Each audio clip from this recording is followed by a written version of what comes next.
Hey guys, ഇന്ന് നമുക്ക് നല്ല ടേസ്റ്റി ആയിട്ടുള്ള മുട്ടക്കറി ഉണ്ടാക്കിയാലോ. എൻ്റെ ഒരു ഫേവറേറ്റ് ഡിഷാണ് കേട്ടോ മുട്ടക്കറി.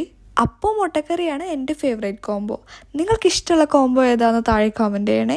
അപ്പോൾ നമുക്ക് ഒട്ടും തന്നെ ലേറ്റ് ആക്കാത്ത റെസിപ്പിയിലേക്ക് പോയാലോ.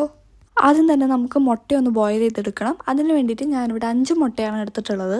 മുട്ട മുങ്ങിക്കെടുക്കാൻ പാകത്തിന് വെള്ളം ഒഴിച്ച് മുട്ടയിട്ട് ഒരു നുള്ളു ഉപ്പും കൂടി ഇട്ട് ഇത് നന്നായിട്ട് ബോയിൽ ചെയ്തെടുക്കുക. മുട്ട നന്നായിട്ട് പുഴുങ്ങി അതിൻ്റെ തൊണ്ടൊക്കെ കളഞ്ഞെടുത്തിട്ടുണ്ട്. ഇനി നമുക്ക് ഇതിലേക്ക് വേണ്ടത് 2 സവാള, ഒരു തക്കാളി, 3-4 പച്ചമുളക്, ഒരു കഷ്ണം ഇഞ്ചി, 3 അല്ലി വെളുത്തുള്ളി. എൻ്റെ കയ്യിൽ വലിയ സൈസ് വെളുത്തുള്ളി ആയ കാരണമാണ് ഞാൻ 3 എണ്ണം എടുത്തിട്ടുള്ളത്. നിങ്ങളുടെ കയ്യിൽ ചെറിയ വെളുത്തുള്ളി ആണെങ്കിൽ ഒരു 5-6 എണ്ണം വരെയെങ്കിലും എടുക്കണം. ആദ്യം തന്നെ നമുക്ക് സവാള ഒന്ന് കട്ട് ചെയ്തെടുക്കാം. ഈ ഒരു തിക്നെസ്സിലാണ് കേട്ടോ ഞാൻ സവാളയൊക്കെ കട്ട് ചെയ്തെടുത്തിട്ടുള്ളത്. സവാള കട്ട് ചെയ്യുമ്പോൾ മാക്സിമം തിന്നായിട്ട് കട്ട് ചെയ്യാൻ ശ്രമിക്കുക, എന്നാലേ പെട്ടെന്ന് വഴണ്ടി കിട്ടുള്ളൂ കേട്ടോ. ഇനി നമുക്ക് ഇഞ്ചി, വെളുത്തുള്ളി, പച്ചമുളക് ഒന്ന് അരിഞ്ഞെടുക്കുക. ഞാനിവിടെ ചെറുതായിട്ട് കട്ട് ചെയ്താണ് എടുത്തിട്ടുള്ളത്. നിങ്ങൾക്ക് വേണമെങ്കിൽ ഇത് ചതച്ചെടുക്കാവുന്നതുമാണ്. അവസാനമായിട്ട് തക്കാളിയും കൂടെ ചെറുതായിട്ട് അരിഞ്ഞെടുക്കുക.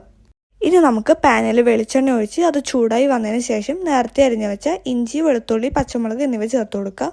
ഇത് ലോ ഫ്ലെയിമിലിട്ട് നന്നായിട്ട് തന്നെ മൊരിയിച്ചെടുക്കുക. അതിനുശേഷം നമുക്ക് സവാള ചേർത്ത് കൊടുക്കുക. ഈ സമയം തന്നെ കുറച്ച് ഉപ്പ് കൂടി ഇട്ട് കൊടുത്താൽ സവാള പെട്ടെന്ന് തന്നെ വഴണ്ട് കിട്ടും. ഞാനിവിടെ 1.5 ടീസ്പൂണോളം ഉപ്പിട്ട് കൊടുക്കുന്നുണ്ട്. ഇനി നമുക്ക് സവാള നന്നായി വഴണ്ടി വരുന്നവരെ വെയിറ്റ് ചെയ്യാം. അപ്പോൾ അതേ നമ്മളുടെ സവാള ഇവിടെ നന്നായിട്ട് വഴണ്ടി വന്നിട്ടുണ്ട്. ഇനി നമുക്കിതിലേക്ക് പൊടികൾ ചേർത്ത് കൊടുക്കാം. 1/2 ടേബിൾ സ്പൂൺ മുളക് പൊടിയും 1/2 ടേബിൾ സ്പൂണിൽ താഴെ മല്ലിപ്പൊടിയും 1/2 ടീസ്പൂൺ മഞ്ഞൾപ്പൊടിയും ചേർത്ത് നന്നായി ഇളക്കി കൊടുക്കുക. ഈ സമയം തീ ഏറ്റവും ലോ ഫ്ലെയിമിൽ വേണം വെക്കാനായിട്ട്, അല്ലെങ്കിൽ മസാലകൾ കരിഞ്ഞു പോകാൻ ചാൻസ് ഉണ്ട്. മല്ലിപ്പൊടി ചേർത്ത് കൊടുക്കുമ്പോൾ 1 ടേബിൾ സ്പൂൺ വരെ ചേർത്ത് കൊടുക്കാവുന്നതാണ്. ഞാനിവിടെ 1/2 ടേബിൾ സ്പൂണേ ചേർത്തിട്ടുള്ളൂ കേട്ടോ. ഇനി നമുക്ക് നേരത്തെ അരിഞ്ഞു വെച്ച തക്കാളിയും കൂടെ ചേർത്ത് നന്നായിട്ട് ഉടച്ചെടുക്കുക. ഇപ്പോൾ തക്കാളിയൊക്കെ നന്നായി വെന്തുടഞ്ഞ് വന്നിട്ടുണ്ട്. ഇനി നമുക്കിതിലേക്ക് നാളികേരപ്പാൽ ചേർത്ത് കൊടുക്കുക. ഞാനിവിടെ 1 കപ്പ് നാളികേരപ്പാലാണ് എടുത്തിട്ടുള്ളത് കേട്ടോ. ഇനി ഇത് നന്നായിട്ട് ഇളക്കി തിള വരുന്നവരെ വെയിറ്റ് ചെയ്യുക. അതിനുശേഷം നമുക്ക് നേരത്തെ പുഴുങ്ങി വെച്ച മുട്ട ചേർത്ത് കൊടുക്കുക.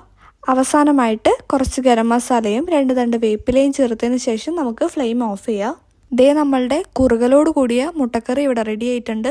അപ്പോൾ എല്ലാവരും ട്രൈ ചെയ്ത് നോക്കി ഫീഡ്ബാക്ക് പറയാൻ മറക്കരുതേ. വീഡിയോ ഇഷ്ടപ്പെട്ട ലൈക്ക് ആൻഡ് സബ്സ്ക്രൈബ്.